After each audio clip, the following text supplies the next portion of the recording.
Mungkin banyak yang gini, Pak Ustadz. Banyak orang yang mungkin akhirnya jadi ateis atau gimana. Bahkan ada teman-teman saya juga yang akhirnya nggak pernah ibadah lagi, nggak pernah apa. Bahkan kayak aku lagi di fase yang udah nggak terlalu percaya ada Tuhan gini gitu. Karena mungkin kalau dari beberapa yang mereka cerita sih, mereka selalu ceritanya kayak, aku merasa hidup berapa tahun ini kayak nggak pernah tuh aku merasakan adanya kehadiran Tuhan dalam kehidupanku. Mungkin dia doa, mungkin nggak pernah merasa terjawab atau gimana, atau mungkin dia masalahku kok ada terus gitu. Aku udah minta tolong gini gitu, aku nggak pernah merasa ditolongin atau gimana.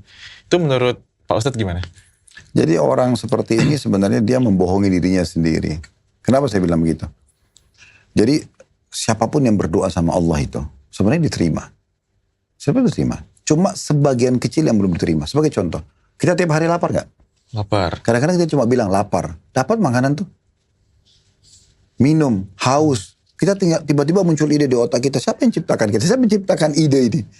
Yang ciptakan sistem kalau lapar harus makan, haus harus minum. Kan itu Allah yang ciptakan semua.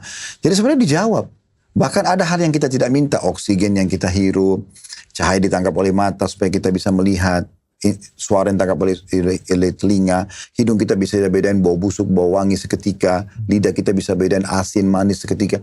Ini banyak sekali yang sebenarnya kita tidak minta pun dikasih. Ada sebagian kecil, contoh misalnya ada orang minta sesuatu, mungkin bobot permintaan dia ini mungkin membutuhkan seminggu dia berdoa. Contoh perusahaan, supaya mudah difahami.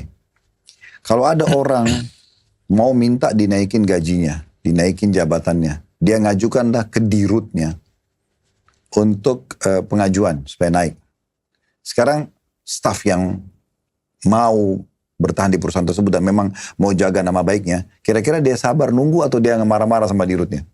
Sabar. Pasti dia sabar. Gak mungkin dia gebrak-gebrak, mana kemarin proposal saya? Dia keluarin langsung. Nah sebenarnya itu rasionalnya. Orang yang seperti ini dia bodohi dirinya sendiri. Sebenarnya orang kalau sudah sedang mengajukan doa, itu dia sudah mengajukan satu proposal. Dia tinggal tunggu. Ada proposal yang mungkin gini dok, saya bilang, Dr. Richard, saya butuh duit 10.000. Itu kan kecil, Dr. Richard bisa langsung kasih saya. Tapi kalau saya bilang, dok saya butuh modal 10 miliar. Dr. Richard butuh waktu untuk memikirkan kan.